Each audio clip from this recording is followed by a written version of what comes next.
On today's episode of Gathering the Kings. I don't have it at my disposal, but I know the data exists.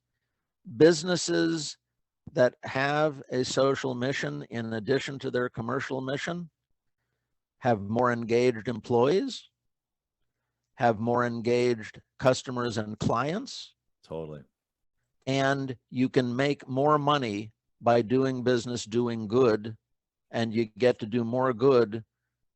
And it's a positive feedback loop. That's reality. You are listening to Gathering the Kings with Chaz Wolfe, featuring fellow 7, 8, and even 9-figure business owners who have real battle scars from business and life, but have prevailed as the king that they are designed to be. We welcome high-performing entrepreneurs to the stage in order to reveal the real of the real on what it takes to build a successful business today. We dissect the good and bad decisions they've made along the way that give a true and accurate picture of the journey of success and how you too can get there. Through this dialogue, you will learn the value of growing your network and surrounding yourself with power players and kings like today's guest. Grab your pen and notebook because we're about to dive in. All right, everybody, Chaz Wolfe, Gathering the Kings. I'm your host. I've got Michael Pink on the stage today. Welcome, Michael. How are you, good sir? Chaz, I'm very well. Happy to be here with you. You know, I just so appreciate a humble approach. This is going to be a fun show. So for the listener who's tuning in right now and doesn't know anything about you, the little bit that I have come to know in just a little bit of interaction is that you have a healthy perspective on life, and so I'm really curious to see how this conversation goes and where it turns out. What kind of value we bring to the listener. Tell us what kind of business that you're in, Michael. I'm in the real estate business. I wear two hats. One of them is a business that I started in 1986 called MAP Real Estate Incorporated. It specializes in the world of office space, as distinct, for example, from industrial or retail. And we specialize in the representation always and only of the corporate tenant. Okay. Now, sometimes we negotiate a lease that's not for office space. Sure. But we specialize in office, and sometimes we negotiate the purchase of the building or the office space that our client wants to occupy, but mostly it's leases. Okay, great. And then what's the other hat that you're wearing in the real estate space? My other hat is called Investing in Communities, and that is the name of a nonprofit social enterprise that my wife and I founded as the result of something we began to do 25 years ago as part of MAP Real Estate. Believe it or not, when my company was 9 years old, before I thought I really could afford to do something like this, I said to Sharon, I would like to try to be in business in a different way so that when I'm working hard, I know I'm doing it to try to benefit us, and I want it to benefit the world. And I want not to be able to separate those two things. Yeah, that's awesome. Well, we're going to definitely dig into that because I don't know of a more kingly mindset to have. We were just kind of chatting about this offline, for the listener who didn't get to hear us, but we were talking about, kind of like this king mindset and taking, really ownership of more people around you than just yourself. And really that's what happens at a certain level in the business. And it sounds like what you've done as far as even outside of the business, kind of merging two worlds together and taking ownership for others around you in your life and providing. That's a very kingly thing to do. So I want to get into your story here and figure out how you got into business. Tell us how entrepreneurship started. You said you've been in business a long time, so 25 plus years. Where did it all start for you? Well, it all started in 4th grade when my parents moved the family from a northern suburb of Chicago right downtown. And we moved into a 40-story apartment building. I was in 4th grade. My next older brother was 2 grades ahead of me.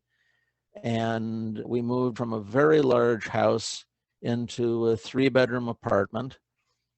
And my brother and I began a dog walking and shoe shining business, and our clientele was residents in our 40-story building. Yeah. That's how it started. And continuing that, I had 2 part-time jobs pretty much throughout high school, not because I needed it, but for some reason I wanted to do this. And in fact, my father, I'm afraid that I really hurt his feelings once when I was in 9th grade and I said, "Dad, I don't need to get an allowance anymore." Not being Took it into your own hands. not being a parent myself, it escaped me that maybe I was depriving him of something which gave him great joy as my father. Right. But at any rate, then I went into a business in New Mexico with my oldest brother that was distributing industrial fasteners and buying and selling used machine tools at auction around the country. The 3 Mile Island occurred and made the uranium electric power generating industry on planet Earth go away overnight. Wow. Our customers were the uranium mines primarily and the contractors that built them and maintained them. Sure. So I came back to Chicago to reinvent myself and got into the commercial real estate brokerage industry as an office tenant rep. That was 1985. I started MAP Real Estate the next year, and that's what we'll talk about. Yeah, I love that. I mean, obviously, I'm a huge fan of real estate. I've got a couple of real estate companies as well. I love the creativity that you can go. You can go in different directions. You can pretty much do whatever you want in real estate. And so you found a home there. I'm curious, did real estate specifically jump out to you because of like how you were raised, or because of maybe just your business experience or things that your dad did? Like where did that come from? Like how you were raised? Did that influence you at all is what I'm asking. It didn't. It did not. In fact, if I can answer your question a little bit from the end to the beginning, my dad died 10 days after I was 19. Okay. Wow. He and I never had the first conversation about business. In fact, he and my mother both wanted the 3 boys not to worry about money and instead live life, have experiences, go to camp, travel, sail, walk around the woods looking for things, which is what I've always loved to do. Sure. Don't worry about working. So I also began working at a very early age at home because my dad would pay us to do things like weed the garden.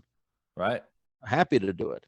So I got absolutely no direction whatsoever, none, from either of my parents about what to do with my life other than try to live it and love it. Yeah. Do you think like that's such an interesting perspective, you know, obviously with me having young kids and you having that perspective, and now I'm sure, you know, just in a different place in life, but what do you think that because they literally gave you nothing, to your point, right? Do you think that spurred you into like, oh, I got to figure this out because I don't have anything? Or did you wonder for a while? No, before you had to figure it out? Let me be clear. They gave us everything material. Sure. What they didn't provide is guidance. Right. And structure. Yeah. So I graduated after 4.5 years at a small liberal arts school in Northern California in the middle 70s with a degree in university studies. I have always been interested in so many things that during college, with no direction, I didn't declare a major. I was interested in everything. So university studies now peculiarly has come back into vogue as being something apparently that corporate employers are interested in because it means you have a broad perspective on the world. Sure. And what my oldest brother told me what he was going to do. So I said, oh, I'll do that with you. And that was move to Albuquerque to start a nut and bolt distributing business from scratch. Right. When I got out of college, I came back home to spend some time with my mom because she was alone then. This is downtown Chicago. And I got into the cut flower business because I love cut flowers. It wasn't to make a lot of money. So this really has been very much a journey of discovery, which has been most unorganized. And among the lessons that I've learned is go to work for somebody and learn on their dime, then change companies if you want, go to work for somebody else. I was so allergic to the idea of having my own business again after New Mexico and after 3 Mile Island put us out of business. Right. But all I wanted to do was find an older person from whom I could learn. You know, the proverbial expression is carry their briefcase. Sure. Yeah, exactly.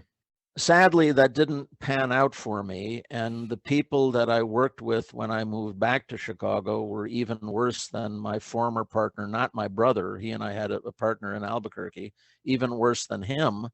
So 14 months after I came back to Chicago, having lost everything in New Mexico, here I am starting my own business again, and that's Map Real Estate. Yeah. Do you feel like at that point it was out of necessity, or it was like, okay, you had a genuine fresh perspective on what business could be for you? Well, it was out of necessity in that I needed a job. Right. I didn't really want to be living in my mother's condo. And real estate had always been of interest to me, urban planning, architecture, the built environment. Long, long ago, when I was, I think, a senior in high school, I read Lewis Mumford's The City and History. And I've always been fascinated with the concept of the city as the real, visible, most prominent manifestation of humanity on planet Earth. Yeah. So for me to be living downtown in the John Hancock building, big tall building, being able to begin a profession in that world was of interest to me. It also took no capital. I didn't have to have employees. It was effectively a consulting practice, and I have been a consultant for the last 36, 37 years. Yeah, exactly. Well, I think that just there's so much to pull out there, you know, that you have just over the years of experience. What would you say for the person right now who's listening? There's two sides of the coin, similar to you, where they had no direction and they kind of had to just bump around until they figured it out, or to the person who thinks they've got it nailed down. What would you say to both of these parts? They're running their business. It's a 6-figure business. They haven't reached the 7-figure mark yet. They're trying to get there. And from your experience, does a dial in focus mean more than just a bouncing around, figure it out? Like, what would you say to one or both of these people? Well, first of all, my advice to anyone going into business would be try some things out. You're young, you don't know exactly what's going to happen in the future. Try some different things out, see what you like. If it's at all possible, spend your time working in something that you like to do. And that's cliched, but it couldn't be more true. I think it may also be cliched, but also couldn't be more true that you're better off learning how to do something as the employee of a company that knows how to do it than declaring to the world, I'm now going to do it better than anybody. Might make sense to go to school first, and working for another company is the latter life equivalent of going to school. Sure, 100%. In terms of someone who has no idea what they want to do, think about what brings you joy. I'm about to be 67 years old. People used to say that to me, and it was as if they were speaking spaceman talk. Right. Now I get it. Yeah, now you get it because you've got perspective on years. Okay, so what I'm hearing you say from the guy who's kind of bouncing around, a little bit unorthodox as far as, you know, stages, if you will, is to dial in on what brings him joy. The other guy who's super focused, you would say that's great, but also make sure that the time is being spent long term. That's, again, you're bringing it back to the word joy, which I think is just great perspective. Especially, I'm sure there's a lot of young entrepreneurs listening, and sometimes it's a hustle, it's a grind. You got to do things that maybe are a little uncomfortable, some things that you maybe don't want to do in order for your business to succeed. Do you mean find joy, meaning like only do the things that are easy and fun, or do you mean something at a deeper level? Much deeper level. And first of all, this might sound terribly corny, but be ethical, period. No matter what. Absolutely, no matter what else, be ethical. Yeah. Now, what I meant by do something that brings you joy, it doesn't necessarily mean that you're going to smile all the time. It means that it is fulfilling to you. Yeah. Bigger picture. Yes. Okay. Well, let's talk about some of those things, some of those X's and O's inside the business. I love to talk about decisions. For me, decisions have, good or bad, led us to exactly where we are. And so I want to hear about some decisions that you've made. Specifically, let's start with a bad decision, something that you did along the way that was just rough in the business. And you think the listener would be able to, take some notes here and learn what not to do through your bad decision. Okay. Well, it was absolutely idiotic for my brother and me to start our company called Lightning Bolts. It was truly idiotic. Neither one of us had a clue what we were doing.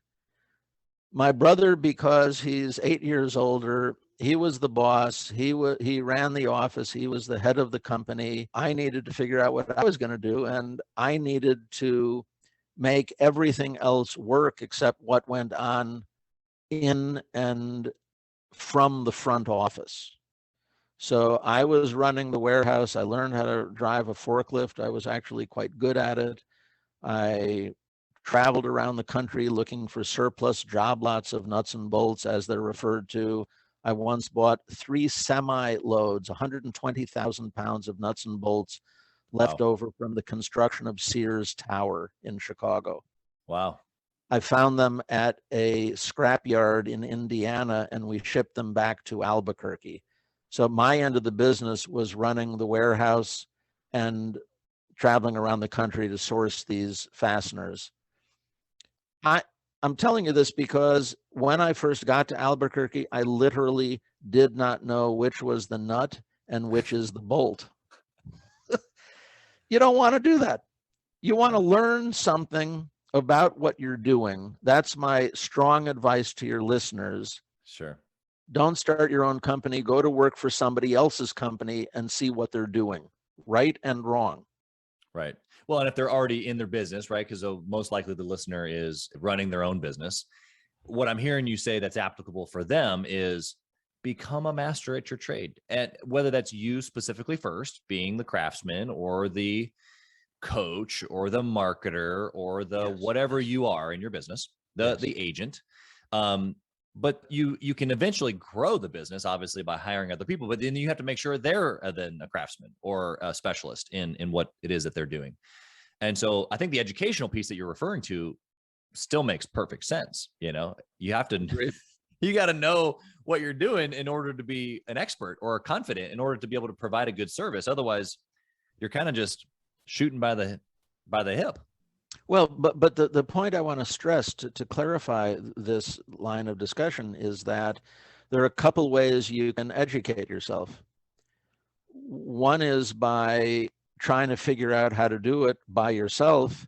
The other is by learning from people who already know how to do it. Yeah, 100%. I strongly counsel the latter approach.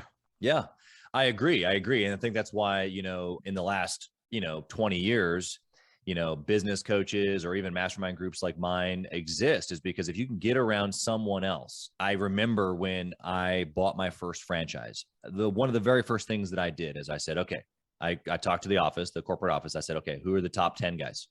And what are their phone numbers? Well, we can't give it to you. Okay, great. Well, how do I get it? Because I wanted to call them. I wanted to take notes. I wanted to sit at their feet. How do you do this? How do you do that? How do you do this? How do you do that? Right. So I think everything that you're saying makes perfect sense. Even for the entrepreneur who maybe is struggling, it makes even more sense because they probably haven't realized that they're not that good. They almost have like a false sense of arrogance, really. They're not that good, obviously, because their business isn't growing.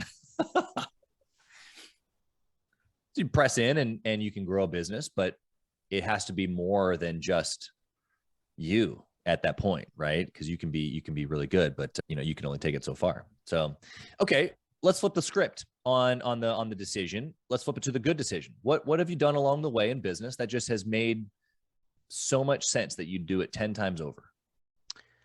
Well, I have to tell you, Chaz, I believe that the decision to turn MAP Real Estate into a social enterprise, before I had ever heard the term, I don't think there were a lot of people in 1995 talking about social enterprise. Sure. And it's a decision that I made that I have never regretted. You know, call me weird to think that I like the idea of getting a new assignment, AKA business opportunity, and the paperwork that creates the business opportunity, which is the agency agreement that makes me the exclusive broker, is signed at the same time that our philanthropic pledge is signed by me and our client, Right. for us to give away 10% of whatever it is we're going to earn. And the 10% had nothing at all to do with any particular religious orientation or ethical anything. It had to do with the fact that I wanted, each time we wrote a distribution check, I wanted it to be meaningful to the recipient. Yeah. So 100%. we simply said 10% of the gross. And that has led me now to be able to share with you and your audience that MAP Real Estate Incorporated has recently joined the pretty exclusive ranks of less than 5,000 businesses on planet Earth that have achieved the status of becoming a certified B corporation. Tell us what that is. Pardon me? Tell us what that is. Well, so there's a 501c3 in Philadelphia called B Lab. I met them in 2010 when I attended the Social Enterprise Alliance in Chicago for the first time. And I discovered there was a whole world of people who think the way I do. And all that's happened since then is that I've learned that that world has gotten bigger and bigger. And Right. if you think, perhaps you and your audience is familiar with the term greenwashing. Okay. So greenwashing can be used more generally to refer to claims and boasts that are made by companies about what they're doing that's good in the world that are bunk, not true. Not true. Okay. So if you have achieved being a certified B corporation, the world can hear what you are saying and rely that what you're saying is actually accurate because it has been certified by this third party that exists for one reason only. And that is to promote the concept of social enterprise through the certified B process. Sure. And I'm very proud that MAP Real Estate has achieved that distinction. That's awesome. And congrats on that. To make a Thanks. quick just clarification point for the listener, and when you say social enterprise, you mean when you do business, immediately, automatically, there's a philanthropic approach or money given away to another person to some benefit, but basically they're intertwined. It's not you're doing business and then you choose to give. It's when business happens specifically, there is a unique connection that when that transaction happens, that top 10% gets sent off as a social donation. That's the 10% is the model that MAP Real Estate employs. Yeah. Other points on the spectrum of social enterprise are represented by a company like Tom's Shoes, Sure. Warby Yep. Parker Eyeglasses, Bombas Socks. Those three companies are called Buy One, Give One. Right. But there's the spectrum of social enterprise is broad and it's getting wider and deeper every day. Yeah. You can be a company like Boeing. People might not think that Boeing has any business being talked about on the spectrum of social enterprise, and yet it has a remarkably long-standing and robust employee philanthropy world within Boeing. Yeah. Yeah. So whether the company has achieved the distinction of being a certified B corporation, whether or not it self-identifies as a social enterprise, whether or not it has simply genuine corporate social responsibility activities, which is referred to as CSR, I'm not talking about aspirational. I'm talking about actually doing.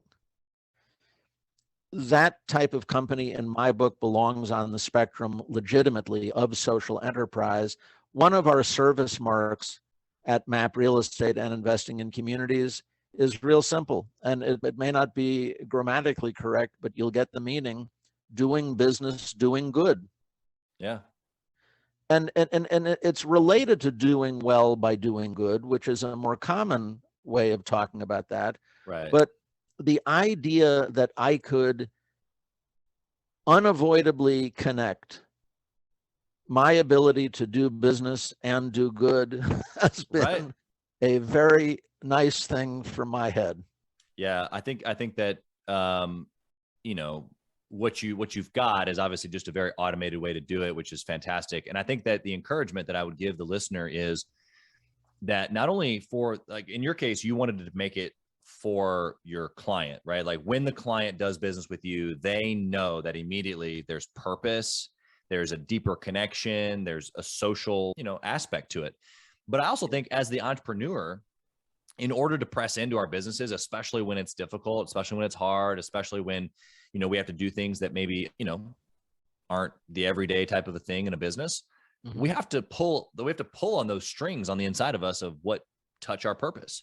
And we have to remind ourselves of why we're doing what we're doing constantly. In fact, to know that is a one thing, but then to remind yourself is a whole nother. So I love how you've just designed a way to remind yourself, in essence, why you do what you do. And I think that it's not only for the client, but it's for you. And I know you know that, but I'm for the listener who hears it too. It's not just to put on a good face, like you said, and say that we do good things. It's just an outward manifestation of how it is that you feel as an entrepreneur. And if you can connect that specifically to like how you are designed or what your purpose is, man, you want to talk about like waking up every day with like a reason to push and a reason to grow your team or reason to grow your business or reason to impact your community. I mean, that stuff will like move you forward in a big push. You know what I mean? It's good for your heart. I think it's good for your muscles. I think it's good for you as a human. I can only imagine it's not going to make my life shorter. It has every chance of making my life longer. This is how I like to be in business.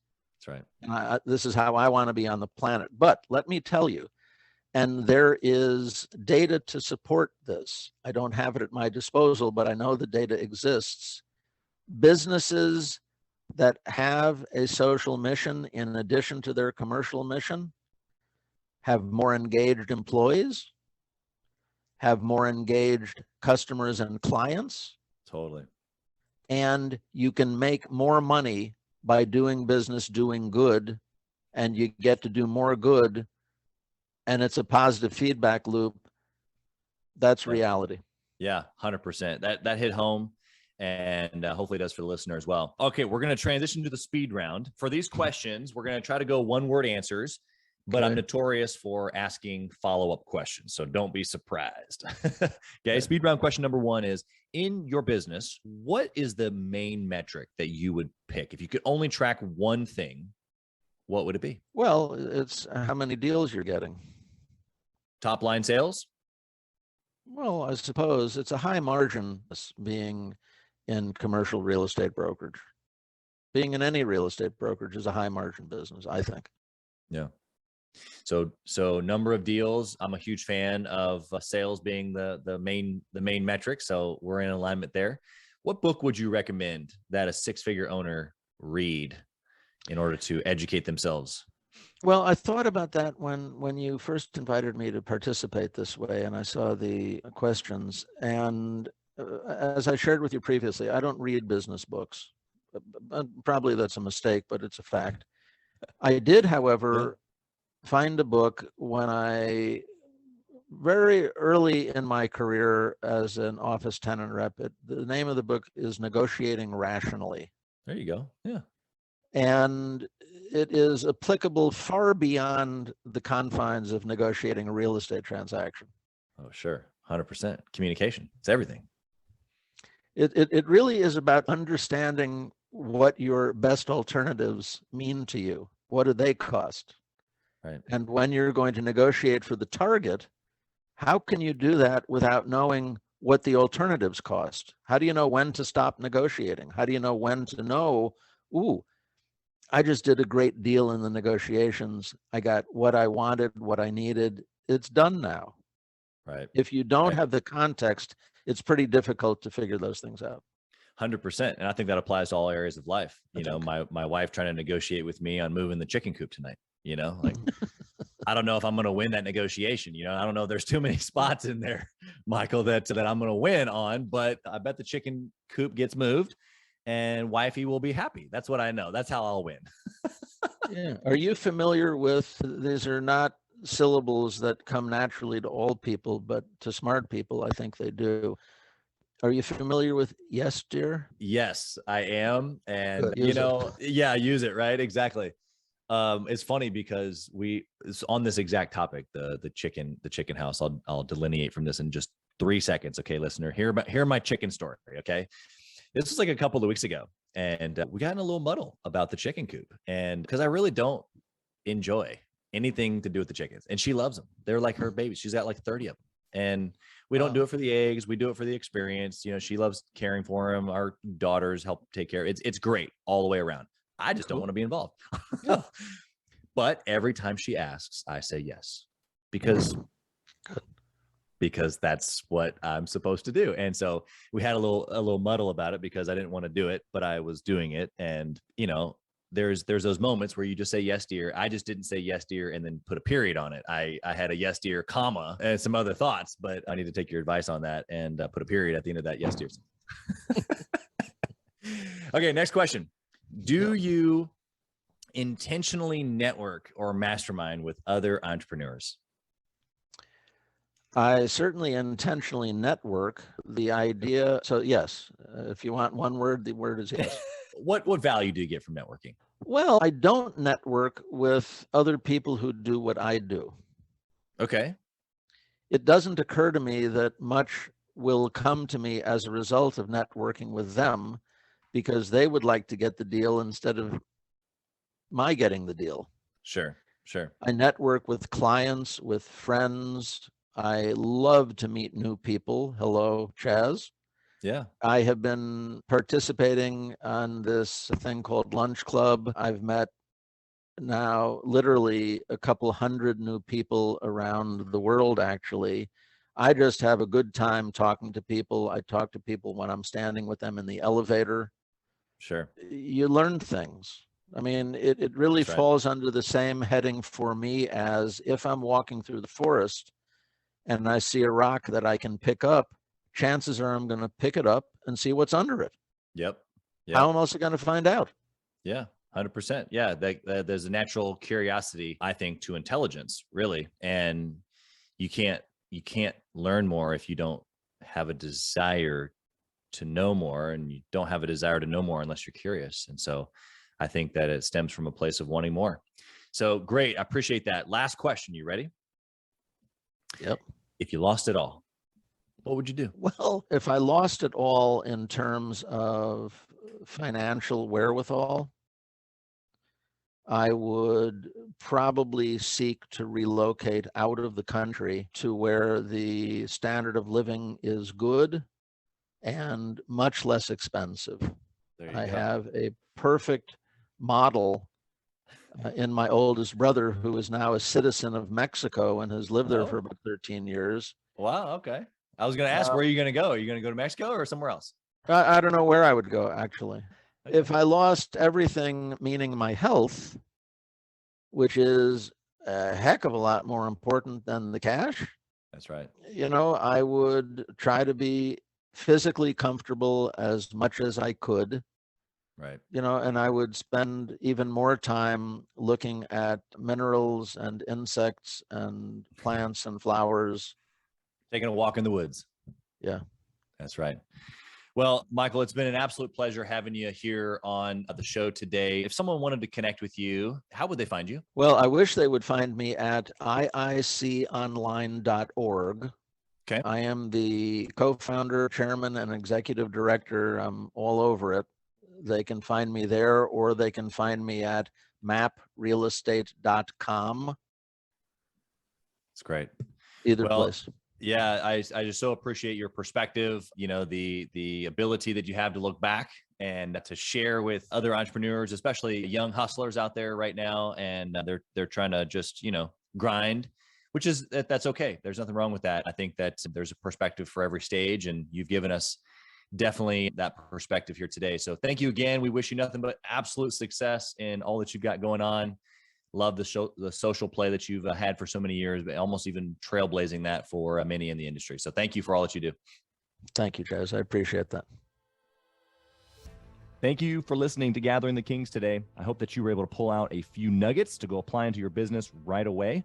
More importantly, though, I hope that you're realizing that it takes more to be successful than just being by yourself, doing it all on your own, carrying the weight all by yourself.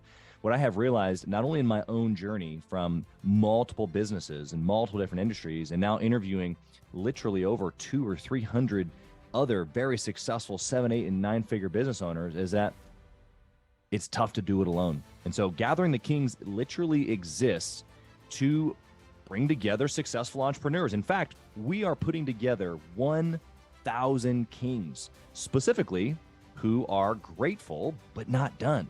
We're intentionally assembling kings who fight tooth and nail for their business, family, and communities. And here's what we believe, that in the pursuit of excellence in those areas, that it ignites within us the responsibility to govern power and forge a lasting legacy. So if that relates and resonates with you, and you know that you need people around you, sharp, qualified, other very successful business owners, I want you to go to gatheringthekings.com. I want you to take a look at what we're doing and see if it makes sense for you to be part of our pursuit to 1,000 kings.